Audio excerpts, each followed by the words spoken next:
been covered with poison. Krishna took the milk and took the poison. Prabhupada said Krishna saw the good side. She came to offer something, so he accepted her like a mother. But also his business is to kill the miscreants, duskritas. That's why he comes here. So Rakshashi, so not very nice people. Rakshashis, cannibals, and they have heartless, as we say, baby killers, serial baby killer. This Putana and some of the others. So not very nice. Not very nice people. Krishna come to kill them also. But he saw he took the good side, that she had also approached him to offer milk. So for that she got unlimited benefit. And for the poison she got relieved of that body, so she wouldn't cause any more mischief. So she got great purification there. She got rid of a sinful body. And she took a very elevated position in the spiritual world, where she could get Krishna's darshan. Or maybe she came to always in the material lila, I don't know, because she's acting as a nurse. In the spiritual world, Krishna is not a baby. I don't know, at 18 or so he'd need a nurse. I guess he has lots of physicians and things around the palace, right, just in case. They take great care of Krishna. So this, in these pastimes, Srila Bhaktivinoda Thakur gives a commentary in the Chaitanya Chandrama, that he gives a description of all these, what the significance of these demons and what they represent. So he's saying here that Putana, she represents the bogus guru, one thing, materialistic guru, Kamakandi, who will teach his disciples how to, goal of the karmas is to enjoy. So how to enjoy in this life? By performing religious activities, then you come to the mode of goodness. From dharma comes artha, from the artha comes enjoyment, karma. So they'll be teaching these kind of things which will actually prolong one's stay in the material world. Purification is also there, some purification is also there. Otherwise it wouldn't be a religious system. So, but they're not given the direct approach, the path of bhakti or selfless service to the Lord. The service is mixed. It's shared. It's not only to the Lord; it's to the demigods, and it's mixed. It's mixed with their own personal desires, and so he's teaching this system of religion, and also Mayavad, teaching the teaching that the living entity doesn't have a loving relationship with Krishna, that Krishna's mythology, he's an ordinary person because he has a body, but he's a special person. He's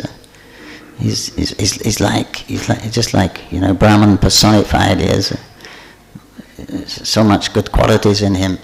Plus he has a lot of raja in him, a lot of things like I say, because he's such an extraordinary person.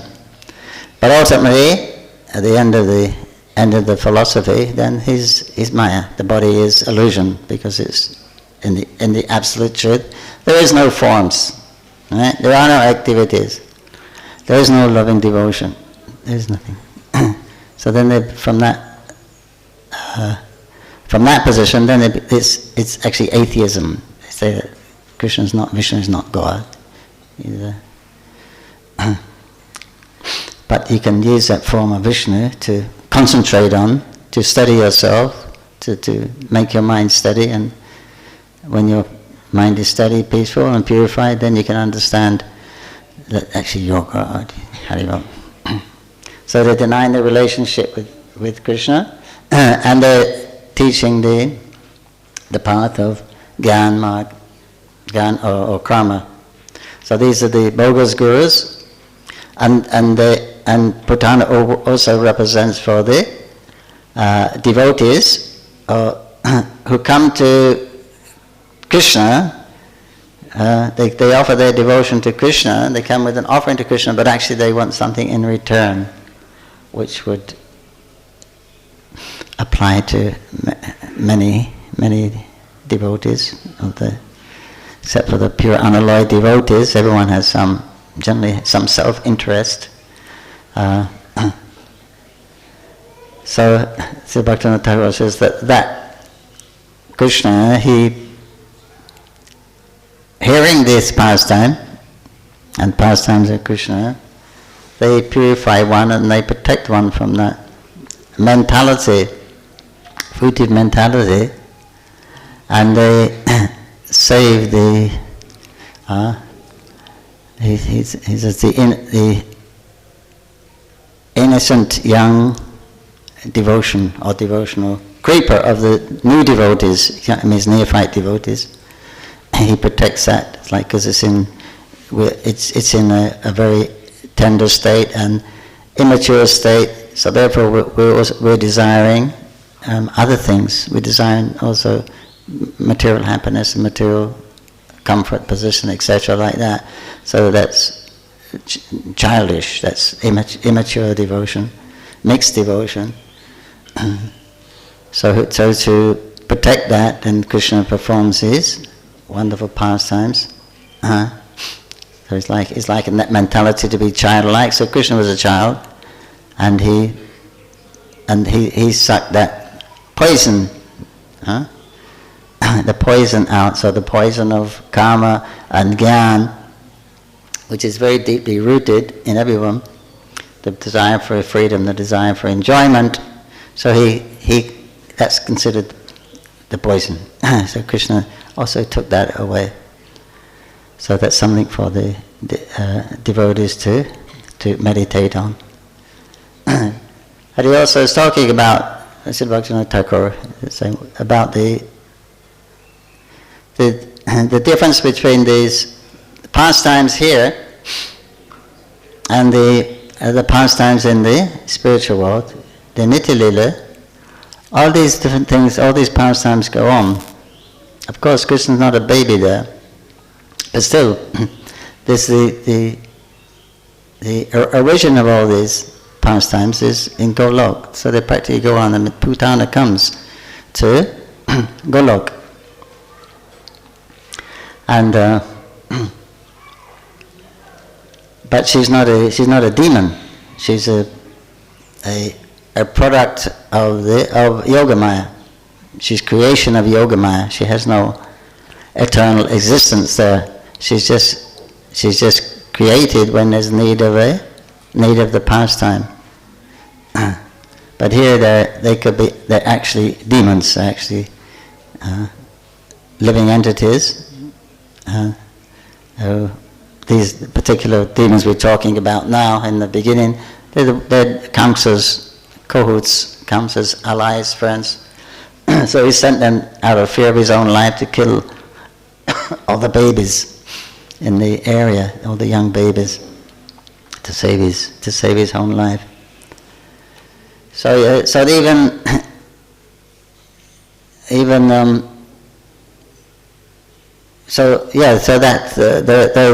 pastime goes on in the Nitya Lila, and there's some slightly different flavor in this the worldly pastimes.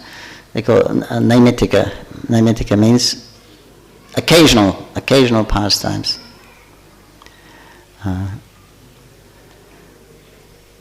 So they're not exactly the same, but it's more or less the same thing. Because when Krishna comes to the material world for our benefit, mainly for the benefit of his pure devotees who are feeling great separation from him, but to reclaim other not so pure devotees, or even conditioned souls, that to attract us, so that we can return back to Godhead. So that's why Krishna performs in his pastimes. He comes into the material world. Otherwise, no reason to come here. It's far, far greater in the spiritual world where Krishna lives. There's no influence of time. There's no discomforts there. Right?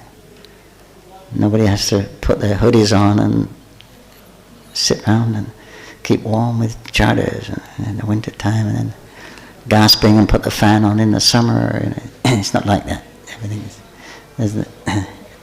The climate will adjust. Don't worry, to everyone's needs. Even when Krishna steps on a pebble, the pebble becomes soft. Everyone is serving Krishna. Everyone and everything is fully conscious. So that's the actual real life. Then when Krishna's, there's nothing to do there. So then what do they do? There's nothing to do. Here we're forced to do something, right? Eating, sleeping, mating, defending. They're forced upon us. That's the reason why we move. That's the reason why we do things, for mainly these four principles, most of the day. But they're not necessary. Everyone has a Satchit Ananda body. Everyone is peaceful. Everyone has full happiness. But we're lacking, they have. So if you had that, what would you do? If you were completely peaceful and completely happy, what would you do? You'd have a lot of time on your hands, right? So what does Krishna do? He's going to have a good time. He's going to have some fun. Right? There's some different exchanges, experiencing love in emotions and feelings and physical activities with all his devotees. That's Krishna's pastime. Ashtakala Lila, right? 8 different times of the day. They broke his pastimes are generally broken up like that, from early morning to morning, mid-morning, afternoon, like that. What the things he does at those particular times to interact with these different devotees, and they get exclusively those type of devotees, those in Madhurya, or Vatsala, or Shakya. Everyone gets their own space during those Ashtakala Lila. So that's what he does. It's like a bee flies from flower to flower, right? And takes the nectar, the pollen from flower, and then he flies to another flower, then he takes that, then he flies. Krishna's like that. enjoying with all the... He's the enjoyer. He's the supreme enjoyer. He's the real enjoyer. Right? Krishna's sense gratification is reality. Our sense gratifications gets us into trouble, right? Keeps us in the material world. But Krishna is the enjoyer. Everything is for his sense gratification. Huh? The whole creation is meant for Krishna's sense gratification. It's his idea. The material creation is very insignificant. So he wouldn't come here to get pleasure. There's so many other spiritual planets he could go to, get so much more pleasure. Why would he come here for pleasure? Now this is where those are indifferent to Krishna, who are not so much in agreement that everything is for Krishna's pleasure, not my pleasure. We're still keeping that little thing for ourselves, corner for ourselves. We won't let go of that. That's why we're not pure unalloyed devotees, because we're hanging on to a little bit for me, my own interest. But that's absent in the spiritual world, in the devotees of the spiritual world, because that mentality never crossed their minds, so therefore they never come here.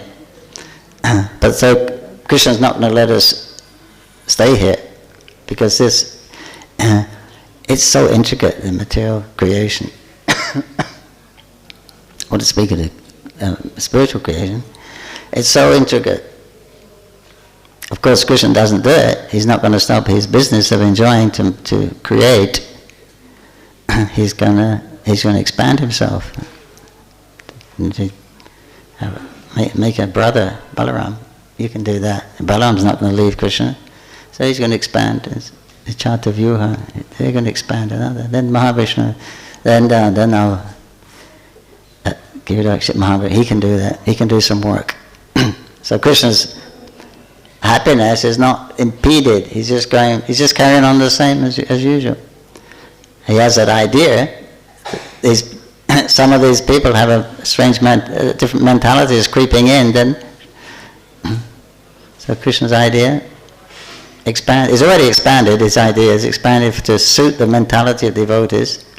So then Krishna Vrindavan expands as Mathura. Krishna leaves Vrindavan as Mathuranath in another form. Then for another mentality, then that will expand into Dwarka. Then Krishna will expand in another form as Dwarkadish. Then that will expand again as Ayodhya. He will expand in another form as Ram. Then the order Vaikuntha planets, he will expand in those as Narayan. But if you want something else, then there's the material world. Nothing more than this. It doesn't go down more than this. This is the last stage of. So, when we're here, we're never going to understand what the material world is, right? Nobody knows what life is. Right? The question's been going on throughout the ages. What does it mean? Why am I here? What is the purpose of life? What is the purpose? No one knows, practically speaking. Still talking about it. Still trying to find out. Nobody knows. But this is Krishna's saying the purpose of existence is pleasure. Krishna's pleasure. And anyone that Krishna is pleasure, the Haladini Shakti is his Shakti. Sambit Shakti is his Shakti. The Sandhini Shakti is his Shakti. His personal energies there. He's not in any want. So he's always experiencing one or all of those attributes, and whatever mood is in that particular mode can expand. Specifically the Aladin in the Sambit for Krishna's experience, for Krishna's pleasure. Sambit will be personified in Yogamaya, Purnamashi, to arrange all the meetings of Krishna, all the different pastimes of Krishna, so he can experience all these different pleasurable, loving exchanges and emotions with his devotees. So why would he come here? Why would he bother in this place? So simply for our sake, otherwise we're stuck. We never understand what's going on, we never be able to get out. So then Krishna comes, brings his devotees, the Dham, and he comes and steps in the material world, carries on, untouched by the material world, well, the modes of nature,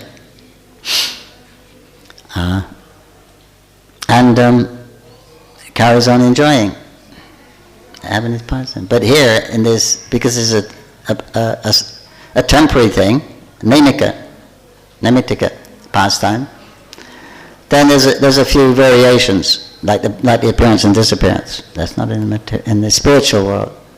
And there's, of course, the demons. No one's envious of Krishna there in the spiritual world. But the demons are there because that's Krishna's, where they come from. This is they're prototypes of these demons here are in the spiritual world, but they're not actually demons. And they're not permanent residents of the spiritual world. They're just creations for particular pastimes by Yogamaya. So then that will increase the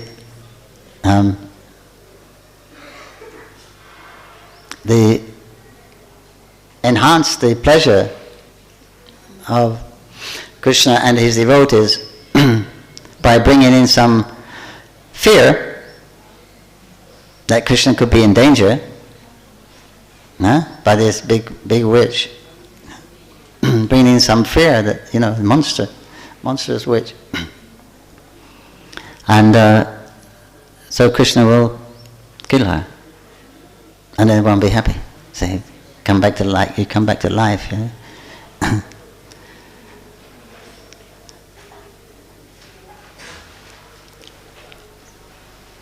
Because these scary things, people like them, right? Scary movies, right? Horror movies, or these scary rides. You jump off a bridge with a piece of elastic around your feet. Scary.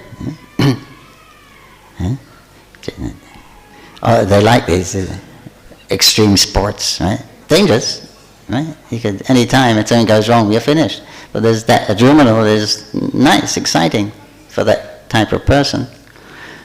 So these demons, they have the same effect. Put everyone on the edge. Wow, what's going to happen? What's going to come next? Everyone's anxious and anticipating. Especially when there's danger for Krishna, then it's dreadful. Then they're feeling devastated. They're feeling helpless. What can we do? And then when Krishna wants, after 4 hours, Kaliya has Krishna for 4 hours.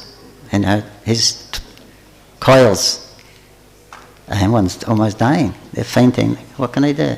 In the middle of the lake, there's a huge snake hissing fire and got tender baby Krishna wrapped up. It's too much for them. They're about to die. Krishna thinks, they're about to die. I better do something. Then he wiggles out and starts his dance on the heads. Makes a good dancing platform. And then everyone gets their life back again. Not only their life back, wow, Krishna. Then they're appreciating what he's doing. Krishna's wonderful. Struck with wonder. So for him it's play. So then he does. So there's the same things that are going on in the Golok, similar. Then Kamsa, Krishna leaves when Akura comes to Golok. Then you have that whole pathetic scene of all the Brajbasis and especially the gopis. They're laying in front of the horses and they're crying and wailing and cursing Akura and how can you take Krishna away? And very pathetic scene. And then Krishna leaves and they don't want to live anymore. They have nothing to live for. But Krishna kills Kamsa and immediately comes back. Very quick. In Vaikuntha he comes back quicker. Because there's no, as soon as you feel some distress that Narayana's gone, then he's back. But in Golok it's a little stretched, a little more ecstasy of separation. You're allowed there. So, but here it's 100 years, right? Krishna was cursed to be separated from Radha for 100 years. So it was 100 years he had to leave Vrindavan. Of course he used to come back again, now and again. But in Vrindavan, in Golok, then he immediately comes back. Then all their life comes back. Then it's all fresh. And then the amazing thing is, because of the intense love for Krishna and his Yogamaya's program, they forget all about that. They forget about this. Then it happens again. Then the demons come again. All the sequence begins again, but nobody knows. So it's always new, it's always fresh. They forget about the previous time.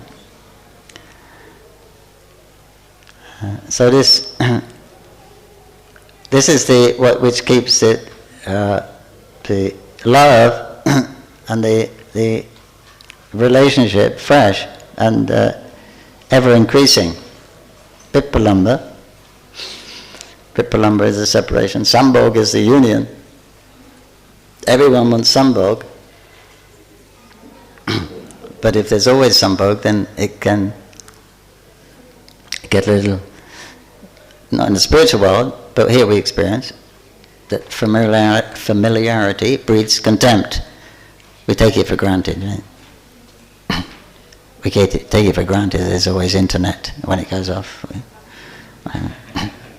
But when there's no water, it's even worse. You know? Otherwise, we don't think very highly of water.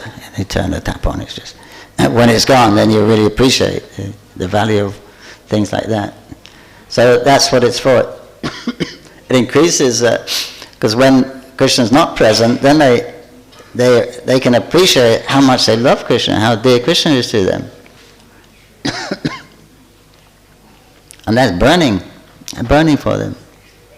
So it's given them a reminding of their actual love for Krishna, you may have become a little complacent, just like we go away from Mayapur. Right? So nice to go, nice to come back, nicer to come back.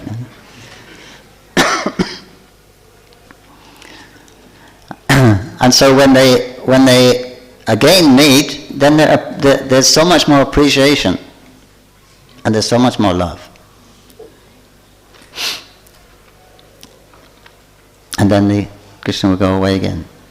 Krishna will disappear, and then he come back. So this is called an Ananda Buddhi Vardhanam. So they're both necessary. This Vipalamba and Sambhog, they're components of prema. This prema is not without them. They nourish each other. The more you love Krishna, then the greater the pain of separation.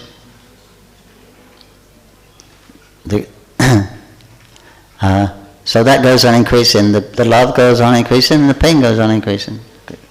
It's worse than last time. When Krishna goes, it's actually worse than the last time he went, because now you love him more than you did last time. When he comes back, you'll love him more than you did now. And when he goes away again, it'll be worse than this time. So they're both necessary they both nourish each other. The love in union nourishes the love in separation, and the love in separation nourishes the love in union. So they're both necessary there. That's why it's always fresh. Everything is always different, and because of the absence of time, as we know it, then there's forgetfulness, or Yogamaya's ideas can take place. You can forget all about them, and then you can do it again. So unlimited pastimes. If there's only, there's not so many demons, right? If there's only half a dozen as regards the demons, but this is unlimited because they come again and again and again and again and again, and then you forget every time. So it's like it's always fresh, unlimited.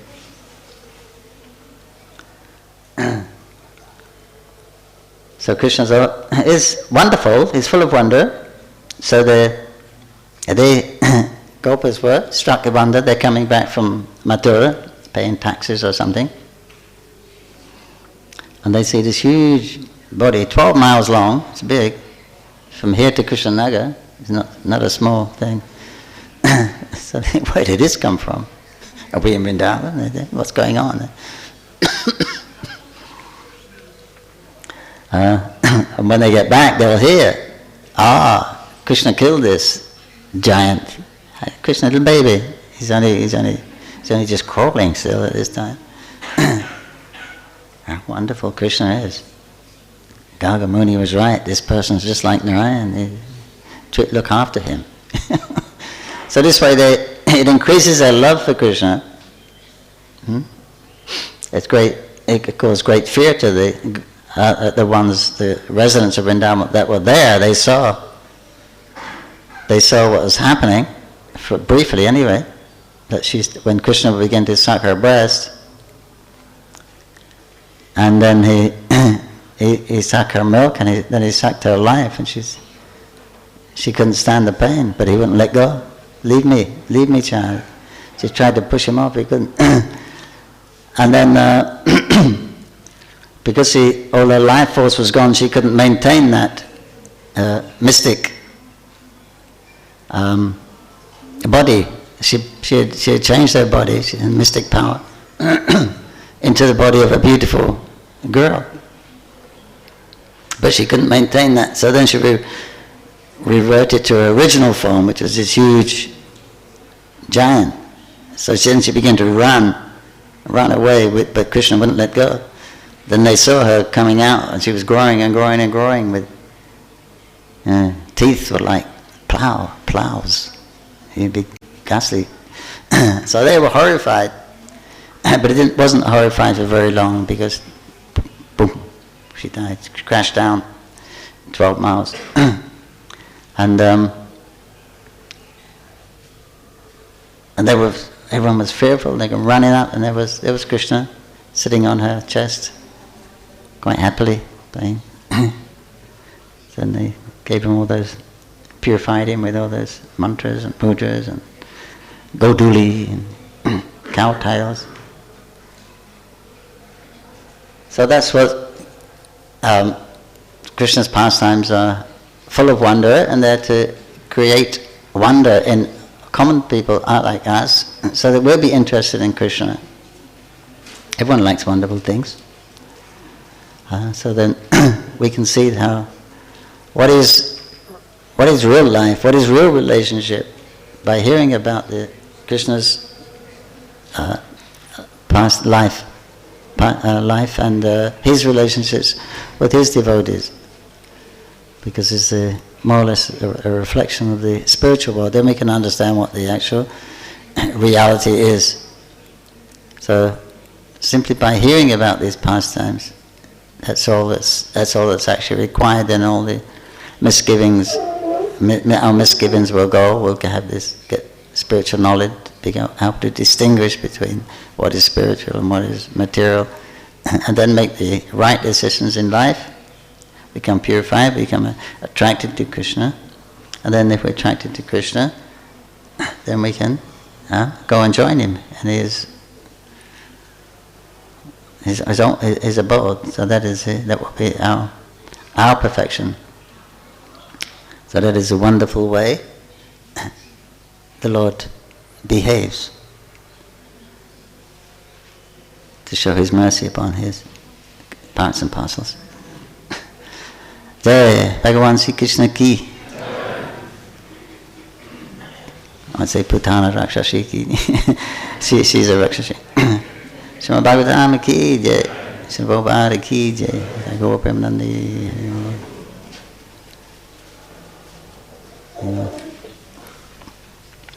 Question at the back. We have a mic. Doubt it.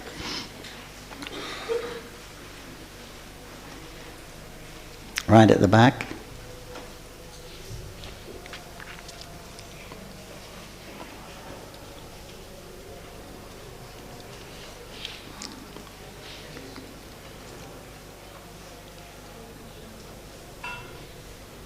Hare Krishna. Thank you, Prabhu, for such a lovely class. Is it possible at this stage to cultivate it would be to remove an aversion to the pain that we perhaps will experience in the spiritual world? Last sentence. Is there a way to diminish the aversion to pain that we will experience in the spiritual world whilst we are separated from Krishna?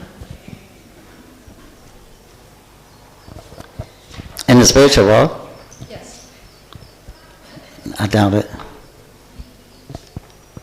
After 1 year, when Krishna left, then who was it went to visit? Baba? And he saw that all the Brajbasis were like haunted. They just had lost all interest in life. They were, and he went to Krishna's house, And he saw that there was no cooking going on. Even the stoves, the mud stoves, they had spider webs over them. They had even stopped eating practically. So the only relief is when they think about Krishna and talk about Krishna, and sometimes enact Krishna's pastimes. Like the gopis, when Krishna left for the Ras, they became so crazy, so mad that they began to just act like Krishna out of just spontaneously. So that's the only relief. When they chant the names of Krishna and remember his pastimes, then he's there again, because he's not different. Did that answer the question? Yes. Oh, thank you. Front question.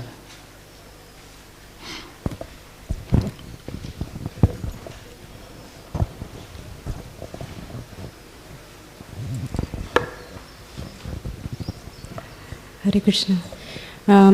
Through this pastime, we understand that Krishna is sucking out Kama and Jnana. How do we understand the Jnana which Krishna is sucking out of Putana, or through this pastime, is different from the Jnana and Vairagya, which are also the products of Bhakti? What is the difference between the two Jnanas? I don't remember, maybe I heard, but I don't remember that. Difference between two? The Kama and Jnana. Kama and Jnana. Which are sucked out, which Krishna is sucking out through this pastime, you mentioned that, and Jnana and Vairagya, which are also the products of Bhakti, or sons of Bhakti, that we learn. So what is the difference between the two Jnanas? Oh. Jnana and Vairag, which Mahaprabhu is teaching, Jnana Vairag is, it means, Jnana is knowledge, so it means, actual knowledge means how to distinguish spirit from matter. That's generally the interpretation of knowledge, the real knowledge. But then there's all kinds of knowledge, right? There's knowledge about everything. The Vedas describe everything. But in other words, spiritual knowledge is what we should cultivate, which we do. Bhagavatam is, we're reading that. So it means the knowledge of how we can enjoy in the material world. That's there. That's mainly knowledge in the Vedas. Mainly what they're talking about, karma kanda, most of it, because that's what everyone wants.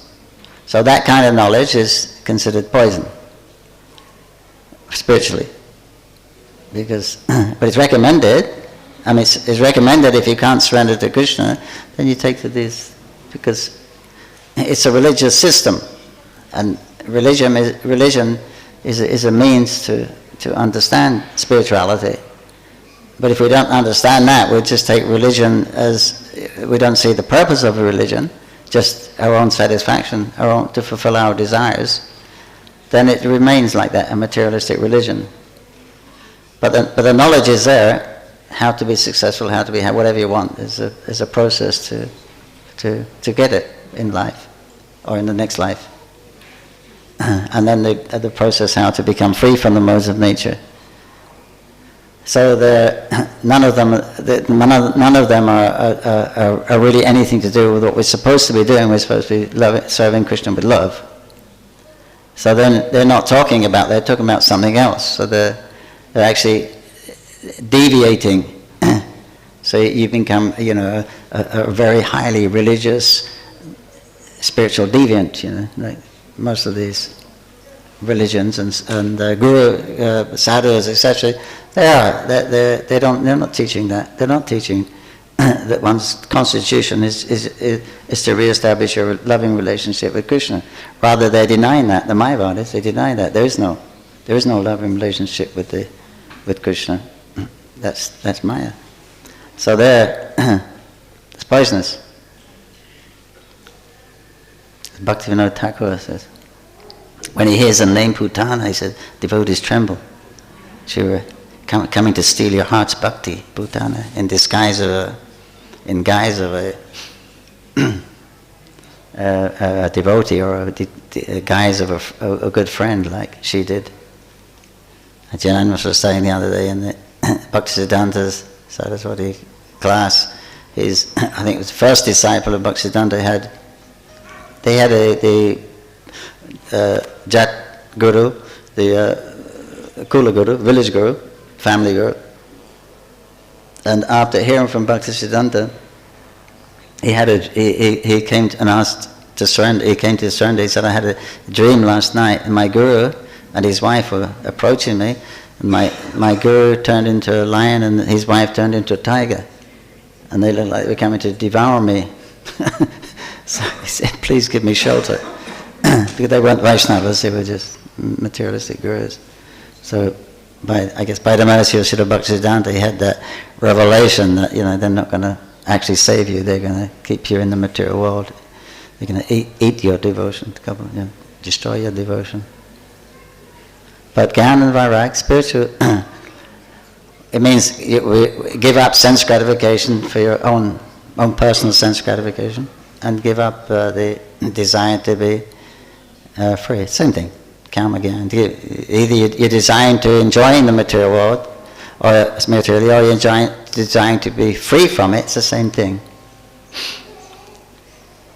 One's positive, one's negative, but it's the same thing. It has nothing to do with Krishna. Krishna's not there. You're dealing with these different energies, but you're not dealing with Krishna. There's no service there, is it? So you may be using service, but if that's your goal, even you're serving Krishna, you're chanting Hare Krishna, but the goal is still your future happiness or your liberation, freedom from trouble. So it's the same position. We're in the same position. Otherwise we'd be pure unalloyed devotees, yeah? So it must be something there, that mixture, that's what alloying the devotion. So it's there in everyone, must be there. It's a default. As you're born, when you're born, that's a default. You want to enjoy, you want to be comfortable because it's unnatural. Not to enjoy, it's unnatural not to be comfortable because we're sat and ananda. It's an unnatural position. But when we look for it in a material world for these particular bodies, that's illusion, it's not there. That's mine. So that knowledge we need, and that renunciation to give up that material sense gratification, that should be there also. That's what Mahaprabhu is teaching. So it's when it's connected with spirituality or Krishna, then there's proper use, proper understanding, proper utility of knowledge for those purposes. Okay.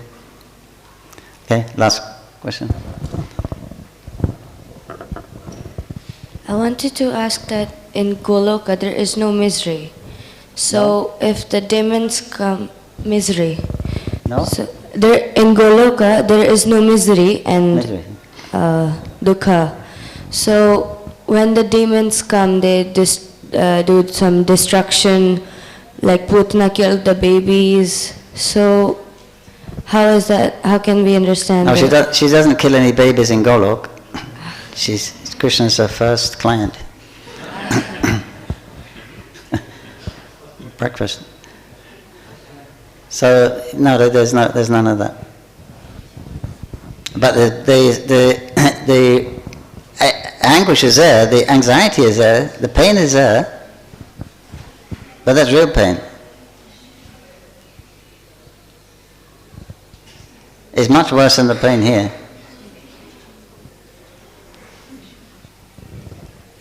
You want it? You want to go to Golok? If you don't want that, you go to Vaikuntha. There's nothing there. But this is real pain because it's pain of out of your love for Krishna that's causing that pain. It's love that is causing that pain.